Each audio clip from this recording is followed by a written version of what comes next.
Welcome back to the Extra Rep Podcast, guys. I'm Josh. I'm Liam. So today what we're going to talk about is dieting hacks. So I'm sure a lot of people will get a lot of value out of this. Some of these hacks you might have heard, some of them maybe you haven't, but our job here is to provide you with as many diet hacks as we can to make dieting a bit more easy and a bit more manageable. Now, obviously a caveat, if you are dieting, there is going to be a time where you are going to be hungry, okay? It is a prerequisite, and I think it's good to think like, if you're hungry, your body's probably burning body fat. So it's probably a good way to look at it as an initial psychological shift. A lot of people can't sit with hunger, right? They just can't sit there and be hungry. I need to eat now. It's like, you're not malnourished, you'll be fine. It is just finding a sort of balance. But going into the hacks, Liam, what would you say is your first dieting hack? Well, I'll just clarify on that one. There's a difference between hunger and starvation. So I would actually give two really quick dieting hacks. The first one is don't make your caloric deficit too large. Like, that's a huge one for a lot of people. A lot of people just go straight into a quote unquote diet and they realize they've slashed off like 1,000 calories a day just by eliminating certain things. And, it can send their body a little bit haywire. But the real dieting hack that I'll give is hydration first thing in the morning. That is the biggest one by far. If you want your hormones, your leptin, your ghrelin, which is your hunger and satiation hormone, your energy production, all that stuff, if you want them to regulate first thing in the morning with your circadian rhythm when you're waking up, hydrate straight away because you wake up dehydrated. Yeah, and I think adding on to that is even a lot of people will say they're hungry when they are dehydrated. So around meals, even just having a glass of water before and after meals, I think obviously helps fill volume in the stomach as well, which can lead to, of course, more satiety there. And like we know, the more satiated we are, if we can diet on high satiety foods, foods that fill you up, that's going to be a really, really big play, which is why, you guys would have seen it. People obviously recommend high protein, high fiber, low calorie food. So you think your lean proteins, you think in your fruits, you think in your vegetables, anything higher in fiber is going to be contribute to fullness, which sends that signal to the brain. So that's going to give you less time feeling hungry, which, as we know, is going to give you less time to think about cheating on your diet or eating too many calories as well. Yep. Another one I'll actually give sort of two in one because they sort of link up with each other. One is black coffee. It's my absolute favorite dieting hack by far, mainly because I love the taste of it, but it's 0 calories. Not only will it assist in energy production and fat loss, it's been shown for that. It's got a lot of antioxidant health benefits, but also it's a natural appetite suppressant. So a lot of people, if they just drink black coffee in the morning, they find that they can push out their first meal. Not that I'm a biggest advocate for intermittent fasting, but a lot of people, they find that hunger that we mentioned at the start of the morning can actually come from dehydration. It's a craving, right? So a lot of people, if they have black coffee and some hydration in the morning, they find that they can push out their breakfast. They're not actually that hungry until they start moving throughout the day, and then they can start. And, if you push past, especially if you're dieting, if you push your calories back as far as possible, then that can really help. Yeah, I think that's a really good strategy. And like I said, you can go down a rabbit hole with that because it can go the opposite way, can't it? You can have people who don't eat breakfast and because they're trying, but then by the time they get to 6-7 o'clock, they're so ravenous in that starving as opposed to hungry that they then eat the 3,000 calories that they could have, just had at breakfast and then probably, so it is going to be person dependent.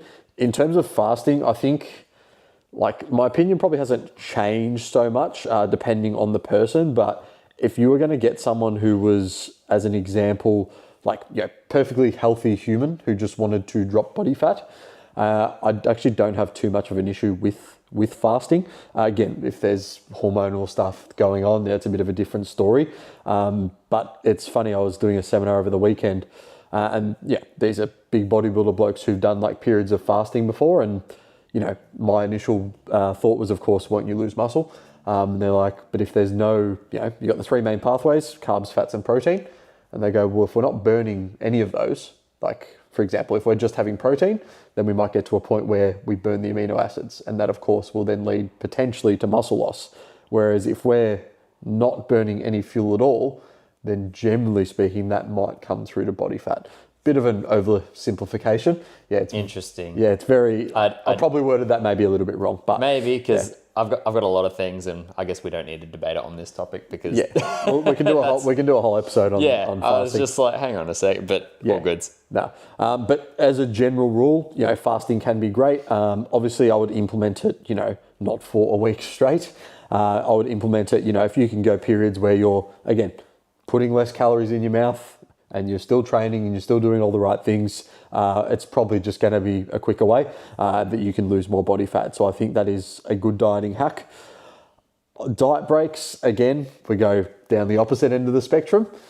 Again, this is probably going to depend on people, who might be a bit more metabolically unhealthy and things like that as well. But it might just be from a psychological standpoint of, okay, is a diet break of just adding calories back to maintenance, adding another 500 to 1,000 a day potentially. Is that going to be the difference between me just like being like, oh, I feel better now? Or again, pushing through and then going on a 10,000 calorie binge over the weekend. So I think that's one to really think about as well. If you're in a position where you're about to binge, just have a day at maintenance. And then just next day, okay, go back down into my calories. You'll find the difference in fat loss is going to be absolutely negligible unless you're looking to compete in like a bodybuilding show and you have a crazy strict timeline. I mean, it really depends on the individual, and specifically if they are measuring around, they know what their maintenance is, their caloric intake, all that stuff. Because I find when people say they need a diet break, yes, it's mainly from the psychological thing, but when we're dieting, right, like our mind can come up with all these excuses to tell us that we deserve that treat or whatever it may be. People can go down my hormones are crashing, so I need to eat more calories. And so they can feel normal again, when it's like realistically, yes, they're stressed because they're in a hunger state. And then also at the same time, they've got other life stresses going on. So, we just did a podcast released this week on binge eating, and that can go very much into hormonal, psychological, and specifically a lot of the things that you mentioned there and what you guys can listen to. Mm-hmm. Yeah. And I think going back to the sort of diet break, like I think a good idea is to even just planning in general, right? Like we're thinking about diet breaks. So you think, okay, we need to set at least a timeline, I think, of fat loss. And that's where I think a lot of people probably, get caught up, because it's like they're looking, like I said, all these dieting hacks that we're giving them, right? Which is great, but they don't have a duration of the diet to begin with. They just go, oh, I want to lose fat, so I'm just going to start dieting. And it's like, okay, how long are you dieting for? How much body fat are you looking to lose? And I think these are things that, without being specific, then it's going to just get to the weekend. You're going to don't worry. And then, I wasn't that good this week. I'll start again Monday. And that's generally how that cycle works, because, you don't have, again, accountability, going back to the last podcast, but it goes back to knowing, okay, if I diet for 4 weeks, I'm going to have a day or two here at maintenance. And that's going to psychologically give you that, okay, just push through another few days, if you're getting close. Or, every Sunday I have, extremely low calories Monday to Saturday. Sunday's like my refeed day where I'm back to maintenance and I can eat a couple of things I enjoy. That psychologically gives you that reward, and then you're back into it on Monday and you sort of reset again. So I think those strategies can be really useful, but I think, again, if you are going to diet, all these hacks are really useful, but being able to decide when am I starting, when am I finishing, and sticking to that timeline is going to be really essential as well. Exactly. And like you can flip the script on information and data with that stuff, right? Like everyone's, so savvy with their finances because, the world's taught everyone to stress about that. So people go, okay, I really want to go on this holiday. How much do I need to save? And then I've got a time frame of when I'm booking the holiday and going on it. It's the exact same with fat loss and stuff. It's like, okay, you want to be X amount of weight and you want to be by this date because you've got a photo shoot or you've got this holiday and you're going to be on the beach shirtless or whatever it may be, right? It's like, just simplify it for yourself. Get crystal clear. Yeah. And I think like when someone starts a diet, right, I think a good hack to actually have is to try and diet for the least period of time possible, right? Before you're like, I just can't physically do it anymore. So it's like if you're going to put up someone, say, in 30 days, you're going to lose 5 kilos, right? And then you give someone like, you'll lose 5 kilos, but it's going to be in 60 days. It's like, which one would you probably take? Would you take like, yes, I'm probably going to have to be a bit more on the strict side for those, 4.5 weeks, but I know after that I can go enjoy and I'm going to get the exact same result? Or would you rather potentially prolong that to, 60 days? So I think that is something that is going to be a lot easier for a lot of people, especially because adherence is going to be extremely high when they start a diet. And that is going to, no matter what you do, it's going to slowly start trickling down every single week. And I've seen that, with clients, and I'm sure you have as well. So I generally like, once people obviously know what they're doing, they're adept with calories and macros and things, I like to put them in a pretty severe deficit, and then even potentially start slowly adding calories back. So they're still in a deficit, but their rate of loss starts to obviously big and then gets a bit slower, but they're still losing at the required rate. Yeah, I mean, willpower depletes over time, right? Like, you can only do something for so long, and especially if it's something that literally is putting you at a deficit, whether it be an energy deficit or just like a social deficit because you can't go out or just whatever it may be, right? Especially when it comes to dieting, then yes, it will run out eventually. Yeah. One thing I do want to touch on as well is the topic of cardio. So obviously we know steps are going to be fantastic. So if you can, as just a general rule, if you can move as much as you can while you're in a fat loss phase, awesome, right? Like go smash your steps, right? Smash as many as you can. Obviously we know that'll get to a point of still fatigue as well. When it comes to cardio, really interesting. So depending on your body fat level, say if you're extremely overweight, right? 30 to 50 kilos overweight, you'll probably find your hunger signals, your leptin, your ghrelin are all over the shop, right? That's why you see all those people who are like, I just can't stop eating, right? They're at the buffet, they just can't stop. They just keep eating because their brain isn't sending them that signal. That's me. Yeah. If you did some type of cardio, specifically like, maybe like zone 2, 20, 30 minutes, I think that does a lot at sort of being able to sort of reverse those effects a little bit. Of course, you're still going to be hungry, but I'm talking about that insatiable hunger of where someone's, still eating 5,000 calories, but they're like, I just can keep eating. Obviously, that comes down to food choices as well. I was going to say, yeah, could be very processed foods. Of course, as well. Don't get me wrong, but like in terms of just not being able to be satiated, I think that doing some sort of cardio, again, it's really easy to think like, oh, if I do more cardio, I'll be hungrier.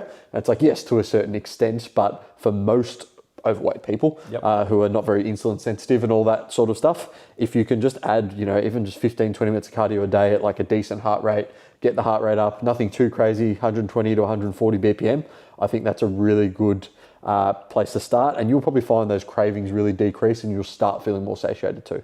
Awesome. One thing that I will say is a really big tip that it took me so long to get this, and I really wish I learned about it sooner. And it's actually have something that you enjoy every single day.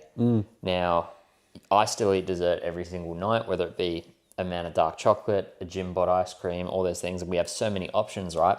But we're talking a gym bot ice cream, chocolate caramel is 143 calories. And just psychologically telling myself that I had an ice cream after dinner, I'm good for the night.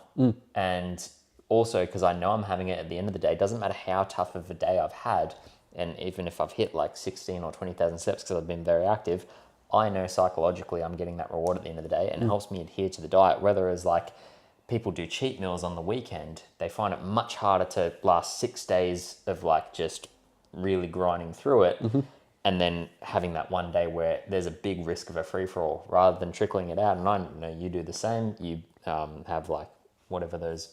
What were they, Twisted Minis that you had? Oh, yeah, the Twisted Minis when I was dieting, Yeah, when you were dieting, you were having the Twisted Minis, and it's like, they're like 90 calories double, 110, but it's like, if you have that one thing to look forward to, then it helps you adhere to the plan. And when it comes to dieting, right, adherence is key. Yeah. I think funny you mentioned like with desserts, one thing I have implemented with people, say, for example, they get a block of chocolate or a tub of ice cream, right? Fuck yeah. I haven't told them, they have a row, you know what I mean? It's like, you're not going to have a fucking row, right? You're probably going to have 2 rows, 3 rows, and then within 2 days, especially if your willpower's gone, you're going to have the whole block. So what I recommend to people is similar to what you've got in terms of the Gym Bot ice creams.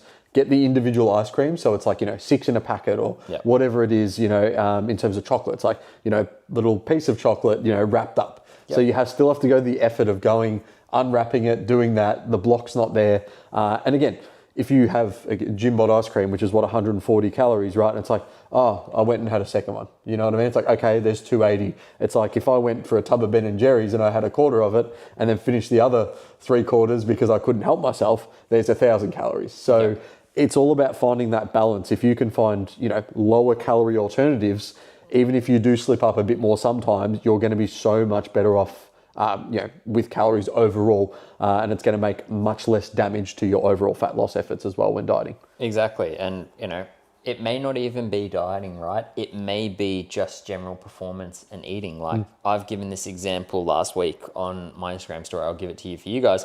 So I saw a lot of research around things like banana, honey, caffeine, all those things that we've spoken about on the podcast if you train early in the morning. And I'm accustomed, like I love just getting up and getting my training done. Like it sets my mind right for the day. I know I've done something for myself. I feel good. I have energy, right? But sitting down and eating a banana first thing in the morning, you don't realize it actually takes a little bit of willpower. It's thick, it's chewy. What I found was, okay, it's 80, 100, 120 calories depending on the size of the banana. It's your 20 grams of carbs and sugar, gives you the energy, and I know it will increase my performance, motor unit recruitment, all that stuff in the gym. So I know I'm going to do it right, but adherence to it was becoming a little bit like, it's 5:30 in the morning. Don't want to eat first thing in the morning. I don't want to eat first thing. So what I did was, okay, first I put it in just 300 mils of water and blended it up. And I actually found, it's way easier to just drink this, plus I'm getting the hydration benefit. Then No Shoe came out with sugar-free banana bread, right? So it's only 155 calories per slice. And I now wake up excited to have my one little slice of no sugar banana bread and my coffee before training. And I can down it instantly. And that has actually made me adhere to the plan. And I'm enjoying my workouts more because psychologically, even if I am the exact same fuel, I feel better. I'm enjoying the day more. I'm enjoying the start to the day more. I'm getting stronger every single gym session. And what do you know? One little change like that has made the biggest difference. It's very interesting. And again, everyone's going to have different changes. And one that, I've met with a lot of people, and you guys that already know this, but it's having protein in every meal. Just from, again, a satiety standpoint, we know for example, if you're gonna eat 500 grams of grilled chicken breast, right? If it's flavorless, right? We're talking just flavorless grilled or boiled chicken breast. You're not going to be able to eat that much of it. And you're going to feel pretty full pretty quick. But if I said, okay, I'm now going to whack some sweet chili sauce on top of that, you're probably going to be able to eat another 300, 400, 500 grams. So it is obviously, you want to be able to enjoy your food to a degree, but I think a lot of people go towards these crazy hyper-palatable foods all the time, and they're trying to make all these Instagram recipes and fake away Big Mac burgers and all that, which, don't get me wrong, definitely have their place. Yep. And I think that could be a great option for the weekend, for a Friday, Saturday night as a bit of a substitute. But if they're having these things all the time, it just keeps sending that signal that, more delicious food, more palatable, etc. I like to get that sort of balance of, okay, it should be not super delicious, not super palatable, and then you add some stuff, some spices, some seasonings, some low-calorie sauce to get it to a level where you're like, oh yeah, this is enjoyable, but I'm not like, this is the fucking best thing ever, because if it is, the chances are, of course, you're going to eat more of it, you're going to be in less of a deficit, and you have a greater chance on cheating on your diet. Well, I guess we can actually transition into the next hack, which is low-calorie sauces and also our favorite seasonings on food. So who wants to go first? You can go. Sweet. Nando's medium sauce. Absolutely amazing. It works really well. The other one, you're probably going to say it, but I'll say it anyway, is the spicy buffalo wing zero sugar sauce from Master Foods. You put that on your meat, rice, veggies. It just makes it taste so much better, which of course you actually look forward to eating it. And then of course adherence. Like it all goes hand in hand. My favorite seasonings for meat, honestly, onion powder. Onion powder, like if you're someone who loves the taste, smell, everything about onion that I do, and also the quercetin that comes with it, which is a really powerful antioxidant. But anyway, that's not what this podcast is about. But onion powder, like even putting onion powder on plain jasmine rice and cooking it, even putting onion powder on your beef mince, like makes a huge world of difference. Yeah, for sure. I think mine would be chicken salt, number one. I just love dousing my chicken in chicken salt, and I even sometimes do it with my rice, a bit of chicken salt, pepper, mix it up, that's really good. Any sort of herb or spice, I really just like. I honestly just get anything that we bought, you can get all the different herbs and spices, garlic steak seasoning, all those sort of things. Sesame seeds, cool as well.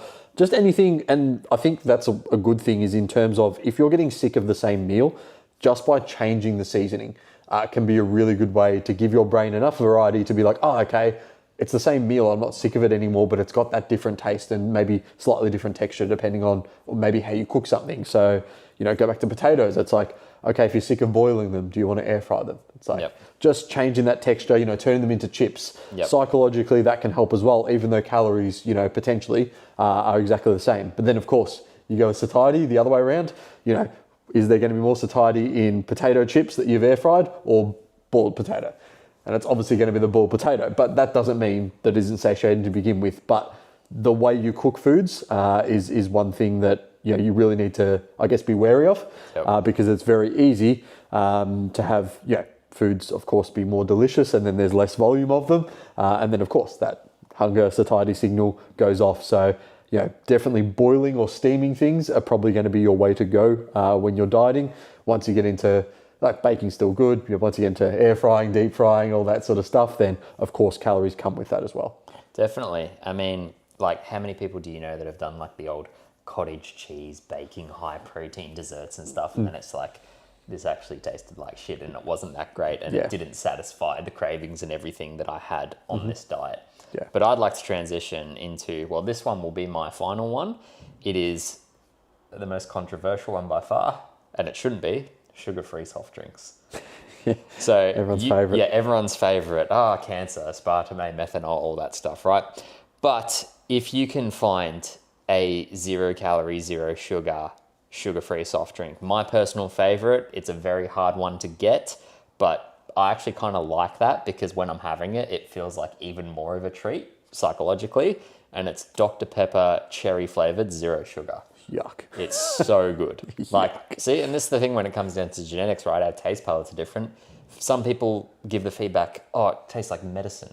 Me, I don't know why, it tastes like crack. It is the most, well, not that I know what crack tastes like, but it's just amazing. Like, for me, it just does the job, right? Yeah. And, it could be a 0 sugar Fanta if you're really craving the orange taste of Fanta.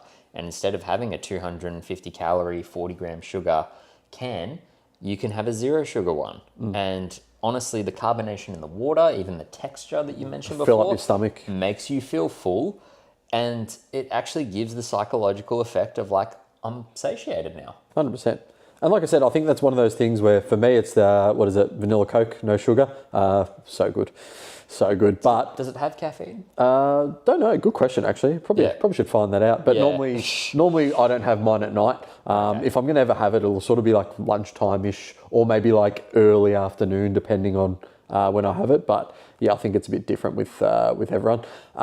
In terms of, that I find for me, again, we're not telling you, go have as many soft drinks as you want, right? Think critically, be smart about it, right? If that helps you and stops you from, going to the pantry and having a 400 calorie snack when you're dieting, use it, right? Are we saying to go have 3 cans every day? No. A lot of the research, obviously with aspartame, I know it's been classified as level 2 carcinogenic or whatever it is on the World Health Organization, but that's also next to your smartphone, right? Think about how often you use your smartphone. I bet most of you are 6, 7, 8 hours of screen time a day. That's going to give you more of that, the same effect on the World Health Organization than these do. So it is, person dependent, context dependent. If you can have these a couple of times a week and that helps you stick to your diet, you are going to get much greater health benefits from the fat loss you are having than the potential benefit of having a sugar-free soft drink. Again, not saying you have to have them. If you don't want to, don't have them. This is just a hack that we've used, we like, and we think that, provided you do it in moderation, can be really useful as well. And look, like a lot of people worry about like heavy metals and like from the aluminum can, and then there's also, sucralose, the artificial sweetener that's not in all of them, but it's a prominent one because it's a really sweet taste, right? It's like, look, some people, yes, you may feel a bit gassy, a little bit bloated, but usually it passes straight away. So I would say, like, look, if it makes you feel like shit, don't drink it. But it goes back to that point that I mentioned about having that one treat a day that can really help on a dieting thing just from a psychological benefit.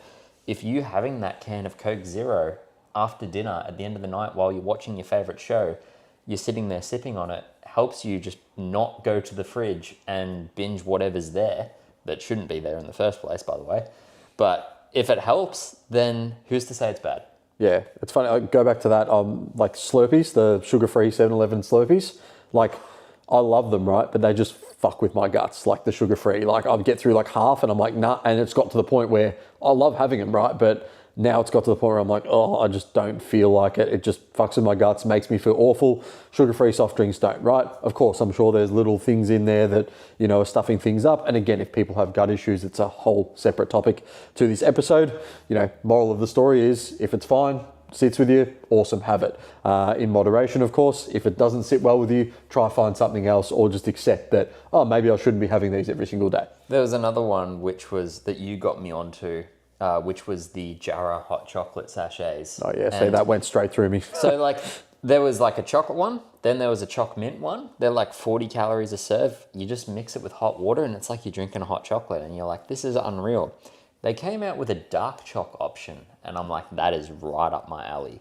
But destroyed my guts. Yeah. I felt awful after it and I'm like, you know what? After that, even though the chocolate and the choc mint one didn't do it for me, I was kind of put off from there. And I'm like, it's just not even a trade-off I'm willing to make anymore. Yeah. And like I said, it just goes back to trade-offs, guys. You know, everything we have given you in this podcast in terms of dieting hacks, think they are like, yeah, they're going to help obviously, but they're trade-offs. You've got to decide, you know, what things you want to include, what things you don't want to include. And again, that's going to depend on how aggressive you want to be. The more aggressive you want to be, you know, you can have all the hacks in the world, but you're still going to be hungry at the end of the day. And it is still a good sign that you're actually losing body fat, right? Of course, we know, last off, there's a difference between hunger and starvation, right? If you're getting to the point where you can't concentrate, you can't do anything properly, you know, it might be taking things too far, especially for just a general person looking to lose a bit more body fat. But yeah, I think that's probably a good place to leave it. Anything else? I would say just on the cardio point that you mentioned before, it's worth noting for people that the more intense cardio you do, the more that actually increases your appetite a bit. Correct. There's a reason why people do weight training. They feel sometimes not hungry after, but some people do cardio and they're ravenous after because they've depleted their glycogen stores and they're just trying to get everything back in. We didn't touch on NEAT, which is non-energy activity thermogenesis, which is like just your movement throughout the day. Yeah, walking. During fat loss phase, and like we talk about step count and all that stuff, Yeah. I prefer just to focus on that. And if I want some additional fat loss, I usually do a zone 2 cardio, bit more cardio, yep. dedicated session, right? But I'm not going 180 BPM, all out, covered in sweat, and then just going, oh yeah, I've only got 1,500 calories left for the day now.